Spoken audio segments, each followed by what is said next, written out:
Je donnais le bain à ma fille Léa quand ma sœur Claire m'a appelé. Je suis désolé, Georges. Je dois faire ce qui est juste pour les enfants. L'aide sociale à l'enfance arrive demain matin. Elle a raccroché avant que je puisse répondre. Le lendemain, une inspectrice de l'ASE a frappé à ma porte avec 2 policiers et une ordonnance du tribunal. Nous avons reçu un signalement de maltraitance physique et psychologique, m'a-t-elle annoncé. Ils ont fouillé toute la maison, photographié chaque pièce, interrogé mes enfants séparément. Léa est ressortie en pleurs. Lucas avait l'air terrifié.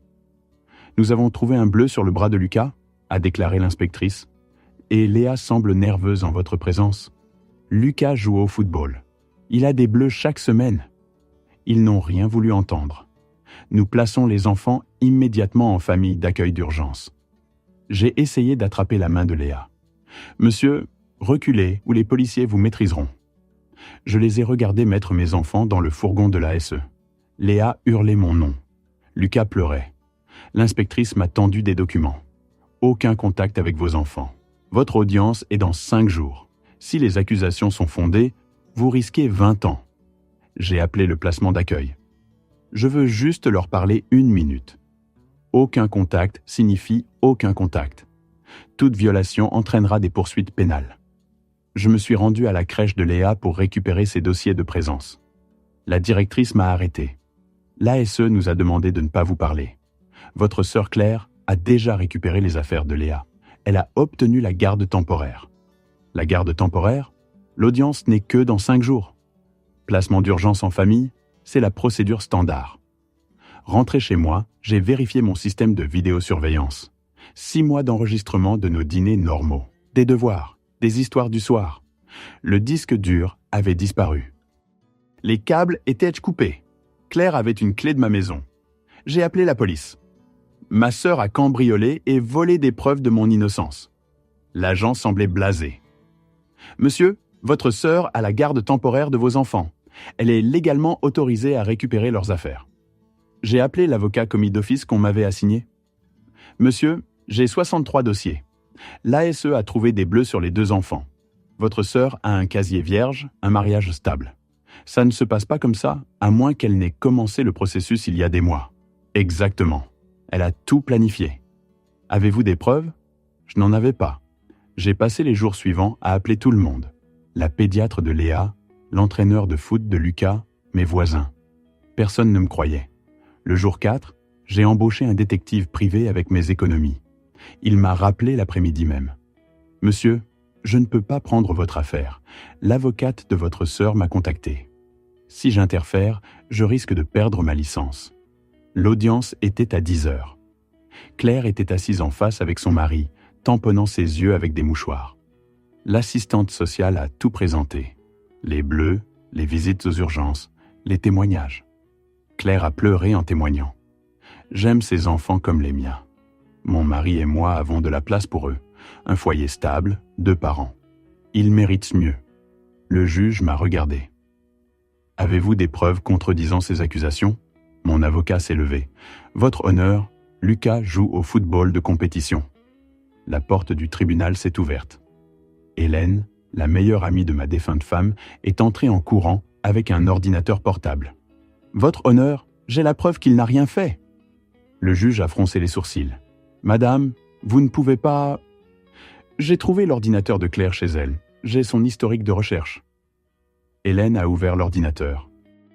Il y a 4 mois, Claire a recherché comment gagner un dossier ASE et obtenir la garde de neveux et nièces. Elle a un dossier avec de faux messages textes, des modèles pour simuler des photos de bleus, un calendrier pour monter un dossier. Et elle a des vidéos. Des vidéos où elle dit à Lucas et Léa que leur père ne voulait plus d'eux. Le silence s'est abattu sur le tribunal. Le juge a étudié l'ordinateur et a regardé Claire. Avez-vous fabriqué ces accusations pour obtenir la garde des enfants de votre frère? Le visage de Claire s'est effondré. Je ne peux pas avoir d'enfant, a-t-elle sangloté. Il m'aime. Je serai une meilleure mère.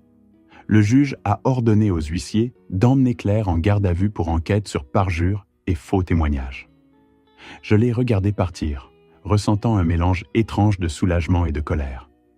Le juge s'est tourné vers moi, son expression devenue sérieuse mais plus froide. Il a expliqué que malgré les aveux de Claire, le protocole de l'ASE exigeait une réévaluation complète avant que la garde ne soit restituée. Mon cœur s'est enfoncé.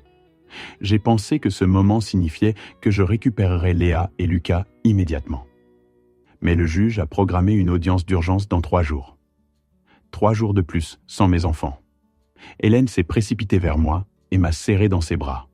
En pleurant, elle m'a expliqué qu'elle était allée chez Claire hier pour déposer des affaires de ma défunte femme Sophie. Claire n'était pas là, mais la porte était déverrouillée. Hélène est entrée et a vu l'ordinateur ouvert sur la table de la cuisine. L'écran affichait un dossier intitulé « Plan de garde ». Elle a tout trouvé et a conduit directement au tribunal ce matin. L'assistante sociale s'est approchée, visiblement embarrassée. Elle devait m'interviewer à nouveau avec ces nouvelles informations. Elle s'est excusée pour le retrait initial, mais a expliqué qu'ils doivent agir sur les signalements d'abus. Le juge nous a rappelé après 15 minutes. Il a émis une ordonnance temporaire autorisant des visites supervisées à partir de demain. 2 heures avec mes enfants dans un centre de l'ASE. 2 heures avec mes propres enfants. Après 5 jours de séparation totale, cela ressemblait à un cadeau et une insulte en même temps. Mon avocat m'a conseillé d'embaucher un avocat privé maintenant que l'affaire avait pris ce tournant dramatique. Il m'a donné 3 noms.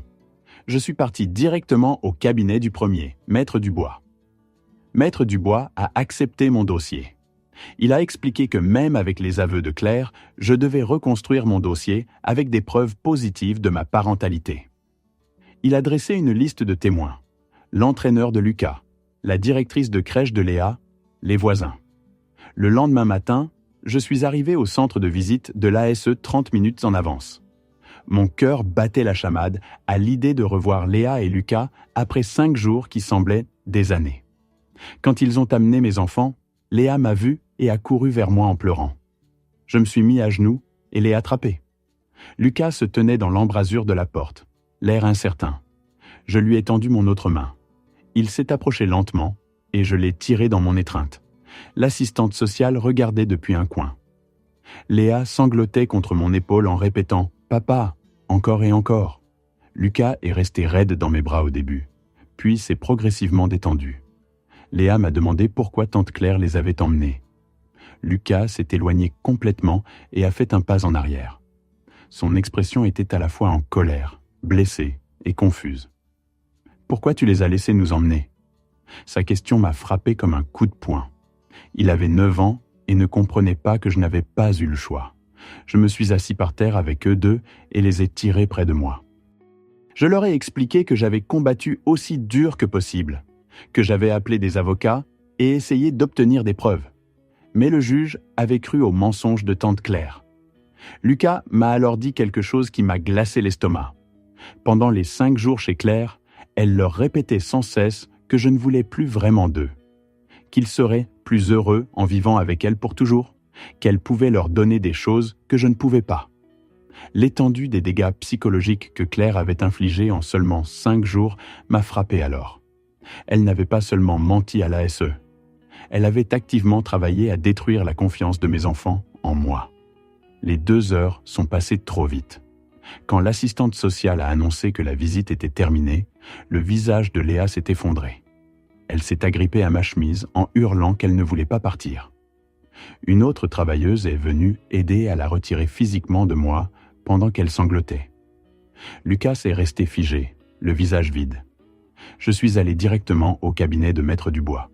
Je lui ai tout raconté. Il m'a dit que cela démontrait le préjudice psychologique causé par Claire.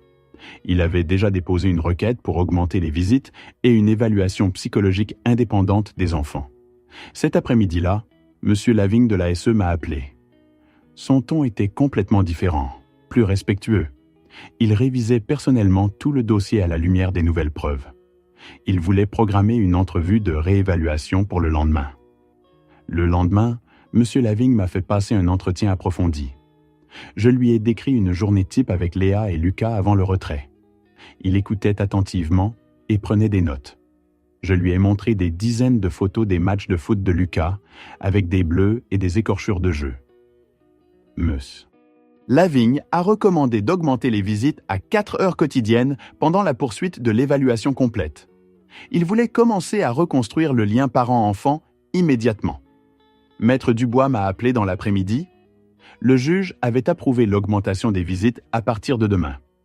Encore mieux, il avait ordonné une évaluation psychologique indépendante par le docteur Martin, une thérapeute spécialisée dans les cas d'aliénation parentale. Lors de ma deuxième visite avec Léa et Lucas, les pleurs de Léa étaient plus calmes, plus contrôlés. Lucas s'est assis à côté de moi sur le sol, au lieu de rester près de la porte. Lucas a commencé à poser des questions sur l'affaire. Il voulait savoir quand il pourrait rentrer à la maison. J'ai expliqué que tout le monde savait maintenant que tante Claire avait menti. Ma première séance avec le docteur Martin s'est déroulée dans son cabinet. Elle avait une voix calme et des yeux gentils. Elle a posé des questions détaillées sur ma relation avec chaque enfant, nos routines, comment je gérais la discipline. Elle m'a interrogé sur la mort de ma femme Sophie il y a 3 ans et comment nous avions fait face en famille depuis. Je lui ai dit la vérité sur les jours difficiles où je me sentais dépassé en essayant d'être les 2 parents. Les fois où j'avais perdu patience. Les moments où j'avais pleuré dans ma chambre après que les enfants se soient endormis. Le docteur Martin a écrit des notes, mais son visage est resté neutre et soutenant. La semaine suivante, le docteur Martin a programmé des séances séparées avec Léa et Lucas. J'ai fait les 100 pas dans la salle d'attente pendant 1 heure, tandis qu'elle parlait à Lucas, puis une autre heure avec Léa. Une semaine après la révélation au tribunal, un inspecteur de police m'a appelé. Ils enquêtaient sur le cambriolage et le vol de mes enregistrements de sécurité par Claire. Voulais-je porter plainte? J'ai appelé Maître Dubois. Il a dit que déposer la plainte établirait un schéma de comportement criminel et de préméditation. Je me sentais partagé parce que Claire était toujours ma sœur. Mais Dubois m'a rappelé que Claire avait planifié cela pendant des mois, qu'elle avait délibérément détruit des preuves. J'ai rappelé l'inspecteur et dit que je voulais porter plainte. Je suis allé à l'ancienne crèche de Léa pour parler à Madame Renard, la directrice. Elle a accepté sans hésitation de fournir une déclaration écrite. En 2 ans de dépôt et récupération quotidien, elle n'avait jamais rien vu d'inquiétant dans mes interactions avec ma fille. Léa parlait constamment de moi à la crèche, disant toujours que son papa était le meilleur. Des terrains de foot, j'ai parlé à Monsieur Moreau, l'entraîneur de Lucas. Il a dit absolument et m'a expliqué que Lucas était enthousiaste au football et se faisait constamment bousculer pendant les matchs. Les Bleus étaient complètement normaux pour un milieu de terrain qui jouait aussi agressivement que Lucas. Il a dit que j'avais assisté à chaque entraînement et match, que Lucas parlait constamment de son père. Ce soir-là, mes voisins âgés sont venus me voir. Ils m'ont dit qu'ils avaient été interrogés par l'ASE et qu'ils avaient donné des déclarations positives me concernant. Ils étaient en colère que leurs déclarations aient été ignorées au profit des mensonges de Claire. Ils seraient heureux de témoigner à toute audience si nécessaire. Ma 4e visite avec les enfants a eu lieu 3 jours plus tard. Quand l'assistante sociale les a amenés, Lucas a marché droit vers moi et m'a étreint en premier. J'ai senti ma gorge se serrer. Nous avons joué à des jeux de société pendant les 2 heures complètes.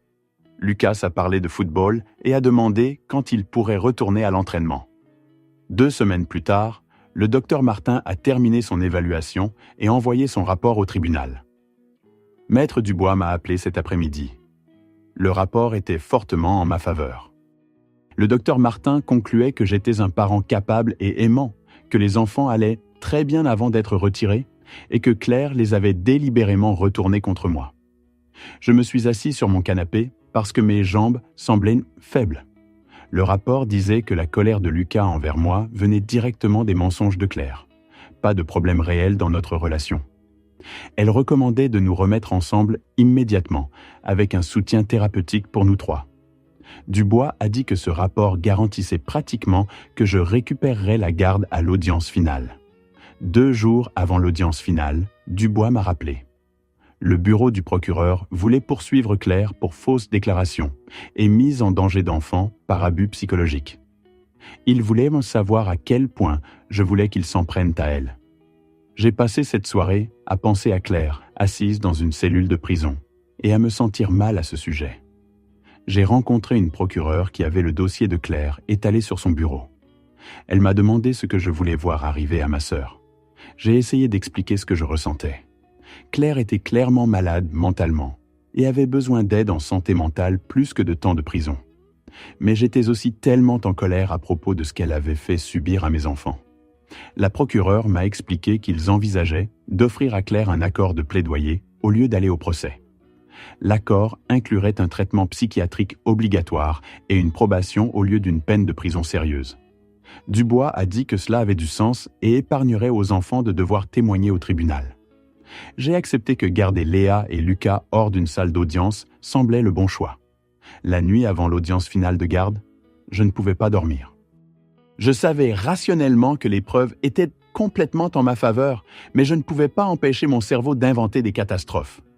L'audience finale a commencé à 10 heures du matin. Le juge Beaumont est entré et a commencé à examiner les preuves. Il avait l'évaluation du docteur Martin devant lui et en a lu des parties à haute voix. Il a parlé des déclarations des témoins de Madame Renard, Monsieur Moreau et mes voisins, et a mentionné le rapport mis à jour de l'ASE de Monsieur Lavigne, qui recommandait de me redonner la garde. Le juge m'a regardé directement. Êtes-vous prêt à soutenir les enfants à travers une thérapie pour gérer le traumatisme qu'ils ont vécu? Absolument. Tout ce dont ils ont besoin, je ferai n'importe quoi pour les aider à guérir. Ma voix a tremblé un peu, mais je pensais chaque mot. Le juge Beaumont a examiné plus de documents, puis a rendu sa décision. La garde complète m'était restituée immédiatement à partir d'aujourd'hui. J'ai senti tout mon corps devenir faible de soulagement. Le juge a continué à parler disant que nous trois devions faire une thérapie familiale pendant au moins 6 mois. Puis, il a émis une ordonnance restrictive empêchant Claire de me contacter moi ou les enfants, et il a renvoyé son dossier au bureau du procureur pour poursuite criminelle. Après le départ du juge, Dubois m'a dit que je pouvais récupérer Léa et Lucas de leur placement d'accueil cet après-midi. Le soulagement m'a frappé si fort que je me suis senti étourdi. Je suis allé au foyer d'accueil cet après-midi, les mains tremblantes sur le volant. J'ai frappé à la porte d'une maison d'apparence normale avec des jouets dans la cour. Une femme a répondu et j'ai dit qui j'étais. Elle a souri et m'a invité à entrer. Elle a appelé Léa et Lucas et j'ai entendu leurs pas courir dans le couloir. Léa m'a vu en premier et son visage s'est illuminé. Elle a commencé à pleurer des larmes heureuses en courant vers moi. Je me suis mise à genoux et l'ai attrapée dans une étreinte, la tenant serrée pendant qu'elle sanglotait contre mon épaule. Lucas est sorti plus lentement, l'air prudent mais plein d'espoir. J'ai tendu un bras vers lui et il s'est approché et m'a laissé le tirer dans l'étreinte aussi. Les parents d'accueil se sont tenus en retrait. La femme m'a dit que les enfants avaient parlé de moi constamment, demandant chaque jour quand ils pourraient rentrer à la maison. J'ai récupéré leur sac à dos et peluches et les ai remerciés. Nous sommes allés à ma voiture et je les ai attachés dans leur siège. Je me suis retourné pour les regarder. Nous rentrons à la maison et restons ensemble. Personne ne peut nous séparer à nouveau. Le visage de Lucas semblait inquiet. Est-ce que tante Claire peut nous emmener à nouveau? Il y a une ordonnance du tribunal l'empêchant de s'approcher de nous. Le juge l'a rendue officielle. Elle ne peut pas enfreindre cette règle. Il a hoché la tête lentement et j'ai vu ses épaules se détendre juste un peu. Léa a tendu la main et a saisi la mienne entre les sièges. J'ai conduit lentement à la maison, vérifiant constamment le rétroviseur pour regarder leur visage et m'assurer qu'ils étaient vraiment là avec moi. Cette première nuit a été plus difficile que prévu. Léa a refusé d'aller dans sa propre chambre et a pleuré quand je l'ai suggéré. Alors j'ai installé des couvertures sur le sol de ma chambre pour les 2 enfants. Lucas n'a pas argumenté sur l'arrangement, mais il est resté silencieux et continuait à regarder la porte. J'ai préparé leur dîner préféré ce soir-là, nuggets de poulet et macaronis au fromage avec des bâtonnets de carottes. Nous nous sommes assis ensemble à notre table de cuisine pour la première fois en presque 3 semaines. La conversation était guindée au début avec de longs silences entre les commentaires. Léa a picoré sa nourriture et a demandé si nous pouvions manger ici tous les soirs maintenant. Je le lui ai promis. Lucas a finalement commencé à parler de son équipe de foot, ce qui semblait être un progrès. Cette nuit-là, Léa a fait un cauchemar et s'est réveillée en hurlant vers 2 heures du matin. Je me suis précipité vers le sol de ma chambre où elle dormait, et l'ai tenue pendant qu'elle pleurait contre mon épaule. Elle m'a dit qu'elle avait rêvé que tante Claire venait la reprendre et que je ne pouvais pas l'en empêcher. Je l'ai bercée d'avant en arrière et lui ai dit que c'était juste un rêve, que nous étions en sécurité maintenant et ensemble. Notre première séance de thérapie familiale avec le docteur Martin a eu lieu 3 jours après notre réunion. Elle a travaillé avec nous sur la reconstruction de la confiance et le traitement du traumatisme. Elle m'a donné des stratégies spécifiques pour aider les enfants à se sentir à nouveau en sécurité, y compris maintenir des routines extrêmement cohérentes et être patient avec les comportements de régression. Au cours de la semaine suivante, Lucas a commencé à avoir des crises de colère à propos de frustrations mineures. J'ai appelé le docteur Martin et elle a expliqué que c'était une réponse normale à l'impuissance qu'il avait ressentie pendant la séparation. Léa a développé une anxiété de séparation et a eu du mal à aller à la crèche. Elle pleurait et s'accrochait à moi au dépôt. Madame Renard était compréhensive et a travaillé avec moi pour créer un plan de transition graduelle, où je restais les 15 premières minutes chaque matin. 2 semaines après notre réunion, Lucas a explosé contre moi, pendant le temps des devoirs, à propos d'un problème de maths qu'il ne pouvait pas résoudre. Il a jeté son crayon à travers la table de cuisine et a crié que j'étais un mauvais père parce que je les avais laissés se faire emmener. Ces mots ont coupé profondément. Mais le docteur Martin m'avait préparé pour ce moment exact. Au lieu d'être sur la défensive, j'ai pris une profonde respiration. J'ai reconnu sa colère et lui ai dit qu'il avait le droit d'être en colère, que ses sentiments étaient valides. Nous nous sommes assis ensemble sur le canapé et avons eu une longue conversation où j'ai expliqué à nouveau que le juge avait pris une décision basée sur des mensonges. Lucas a pleuré et a admis qu'il savait que ce n'était pas vraiment ma faute, mais qu'il était quand même en colère. Plus tard cette semaine, Dubois m'a appelé.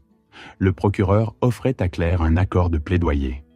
5 ans de probation et traitement psychiatrique obligatoire en échange d'un aveu de culpabilité. Pas de procès, pas de témoignage des enfants. À l'audience de condamnation 1 mois plus tard, Claire s'est levée, la voix brisée, pour s'excuser. Son avocate a présenté des années de traitement de fertilité, de fausses couches, de dépression. L'évaluation psychiatrique décrivait sa fixation progressive sur Lucas et Léa. Le juge l'a condamné sévèrement. Vos actions étaient cruelles et calculées. Vous avez traumatisé 2 enfants qui vous faisaient confiance. Il a accepté l'accord. 5 ans de probation, traitement immédiat. Dans le couloir, le mari de Claire m'a rattrapé, épuisé. Je ne savais pas. Nous nous séparons. Je ne peux plus lui faire confiance. Au cours des semaines suivantes, Léa s'est progressivement améliorée. Les crises matinales à la crèche sont devenues plus courtes. 6 semaines après, Madame Renard m'a appelé. Léa jouait avec les autres enfants au lieu de surveiller la porte. Lucas a eu sa percée en thérapie. Le docteur Martin m'a expliqué qu'il avait peur que s'il m'aimait trop, il me perdrait comme sa mère. Elle l'a aidé à comprendre que construire des murs ne ferait que le rendre plus seul. Ce soir-là, il a initié une vraie conversation au dîner. 3 mois après, nous avions de nouvelles routines. Cinéma le vendredi, match de foot le samedi, le parc le dimanche, où nous parlions à Sophie près du Grand Chêne. Une lettre de l'avocate de Claire est arrivée. Pouvait-elle envoyer des cartes d'anniversaire ? J'ai consulté le docteur Martin puis les enfants. Lucas a haussé les épaules. Léa m'a fait promettre de les lire d'abord. La carte de Lucas était simple, joyeux anniversaire et des excuses sincères. Il m'a regardé. Est-ce que les gens qui font de mauvaises choses peuvent redevenir bons ?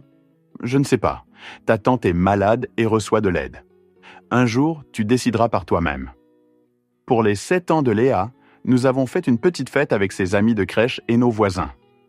En la regardant souffler ses bougies, entourée d'amis et heureuse, j'ai mesuré le chemin parcouru depuis ce terrible matin. 6 mois plus tard, le docteur Martin a noté des progrès remarquables. Les crises de Lucas avaient diminué. L'anxiété de Léa était gérable. Elle a recommandé d'espacer les séances.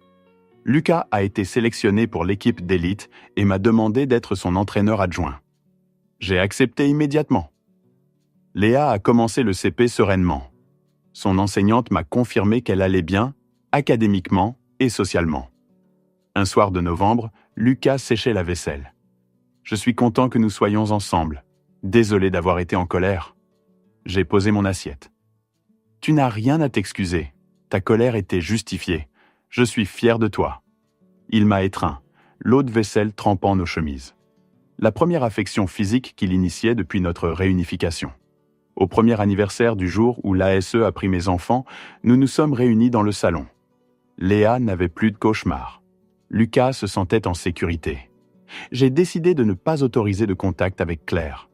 Les enfants prospéraient sans elle, et le docteur Martin a soutenu ma décision. Au championnat de foot en décembre, Lucas a marqué le but gagnant dans les dernières minutes. Après le coup de sifflet, il a couru m'étreindre devant tout le monde. Nous avions reconstruit ce que Claire avait essayé de détruire. Mi-décembre, au coucher, Léa m'a dit qu'elle m'aimait jusqu'à la lune et retour infinité de fois. Les mots exacts de Sophie. Une bénédiction. Dubois m'a appelé avant Noël. Claire avait terminé sa première année de traitement avec des progrès significatifs. Je l'ai remercié, mais lui ai dit que mon attention restait sur mes enfants, qui allaient mieux sans elle. Notre dernière séance de thérapie a eu lieu après 10 mois. « Sommes-nous réparés ?» a demandé Lucas. Le docteur Martin a souri. « Les familles ne sont jamais complètement réparées. Mais vous avez appris à vous soutenir mutuellement. » Le dimanche suivant, au parc où reposaient les cendres de Sophie, j'ai regardé Lucas et Léa jouer sur les balançoires, rire, se poursuivre. Le soleil était chaud. D'autres familles profitaient du week-end. Nous n'étions pas la même famille qu'avant. Mais nous étions à nouveau entiers, d'une manière différente. C'était suffisant. Nous avancions ensemble et c'était ce qui comptait.